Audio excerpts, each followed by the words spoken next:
Jaundice అంటే ఏమిటి?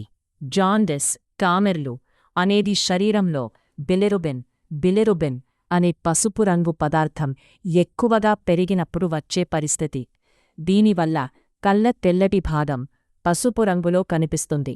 చర్మం పసుపు రంగులోకి మారుతుంది. మూత్రం గాఢ పసుపు లేదా గోధుమ రంగులో ఉంటుంది. అలసట, ఆకలి తగ్గడం ఉండొచ్చు. కారణాలు: కాలేయ సమస్యలు, హెపటైటిస్ వైరస్ ఇన్ఫెక్షన్, పిత్తనాళల్లో అడ్డంకి, రక్త కణాల అధిక విచ్ఛిన్నం. లక్షణ: కళ్ళలో పసుపు రంగు, చర్మం పసుపు రంగు, అలసట, ఒట్టి నొప్పి, ఆకలి తగ్గడం. జాగ్రత్తలు: ఎక్కువ నీరు తాగాలి, తేలికపాటి ఆహారం తినాలి, జంక్ ఫుడ్ తగ్గించాలి, డాక్టర్ను తప్పనిసరిగా సంప్రదించాలి. జాండిస్ ఎక్కువ